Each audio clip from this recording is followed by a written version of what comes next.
Welcome, everyone, to Young at Heart, session number, are you ready for this? 140. I'm Father James DeLucio with the Paulist Fathers back in the parlor to offer nursery rhymes, stories, songs, poems, Mother Goose, Aesop's fables, larks, limericks, and other things to keep us all young at heart. Today, I'm very pleased to offer you another poem by Lewis Carroll. Don't you remember that delightful epic, The Snark? Not to fear. This one's much, much shorter and can be shared in simply one session. Okay, Catherine? So, this one comes from chapter 5 of Alice in Wonderland, the chapter in which he encounters this caterpillar sitting on a mushroom smoking something. And he's very condescending and very abrupt and dismissive of her. But all the same, at one point he invites her to recite a poem that evidently was very popular with children in that time when Lewis Carroll wrote the book, called Father William. Now, it's not Father William as in Father William. Father William actually is a papa, a daddy, a pater, however you like to pronounce it.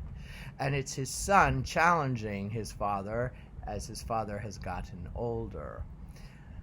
Sometimes as we're trying to recapture our youth, our children or our nieces or nephews or young people in general get very critical. It's like they're about to say, "Hey, you're entering our territory."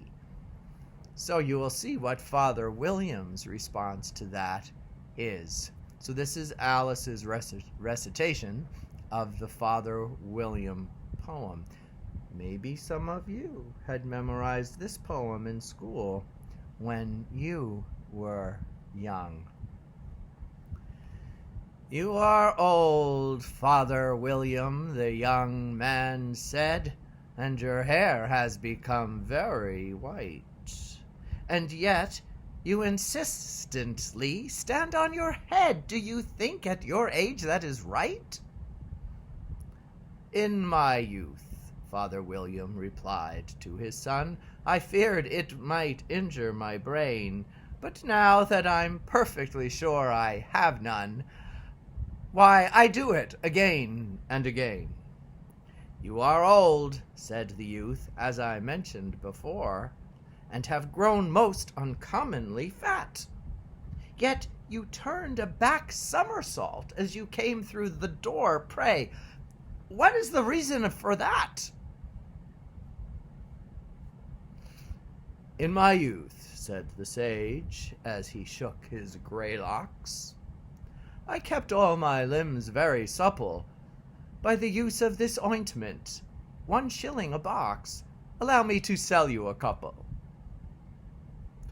"You are old," said the youth, "and your jaws are too weak for anything tougher than suet. Yet you finished the goose with the bones and the beak. Pray, how do you manage to do it?"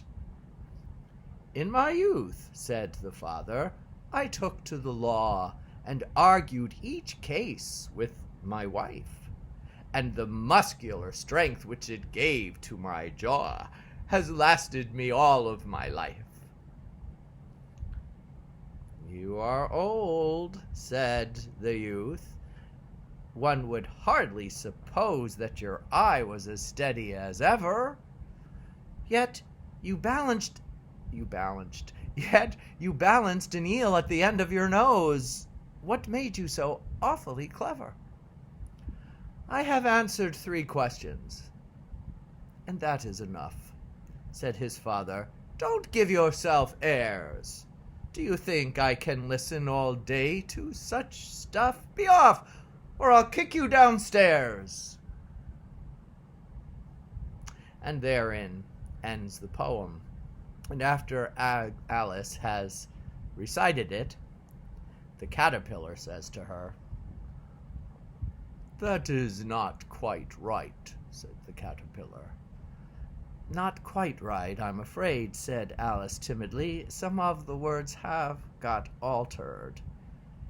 It is wrong from beginning to end, said the caterpillar decidedly, and there was silence for a few moments.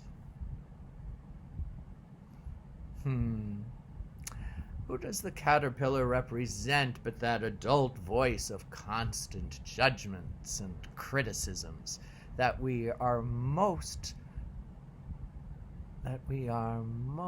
inclined to dismiss, as we should, because there's enough judgments and condemnations to go around.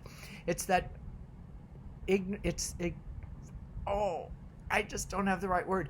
It's when people want to crush the child within. And there's just joy and the excitement of reciting a poem. Whether we get it all right or not is not the issue. The issue is that we're having fun and we're remembering as best as we can. Yes, of course, we can use some advice on how to make it better and how to improve, but don't let it, please, don't let it spoil just the exuberance of I've got it or I almost got it. Look at me. How many times have I almost got it right with my recitations or other things? That's why we want to keep the child within, and we say boo-hoo to all those judgments and criticisms. Let's get our lives out of the courtroom, please. There's a place for that, but it doesn't belong in our hearts or in our minds. Also, I thought it was funny that the poem ends with the umbrage of the elder taking just a little too much criticism from the younger one, who are often apt to say to us adults, hey, don't enter our territory. Don't be young and childlike. That's for us. You stay old.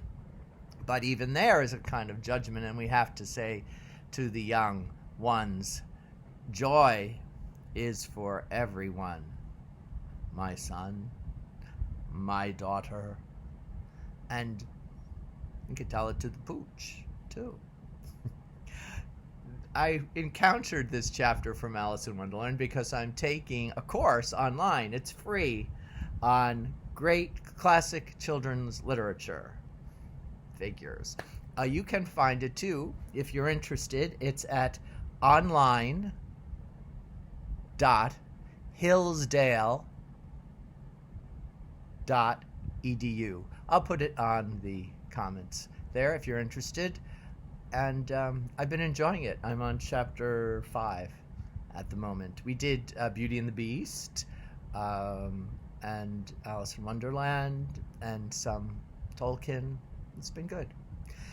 I hope that you had fun today with me, as I hope to offer fun to you. Take good care of yourselves. Stay healthy. Wear your masks if you go out. Keep joyful. Don't let people rain on your parade. And I'm not going to sing that. And God bless. Have a great day, everybody. And a good evening, too. Bye.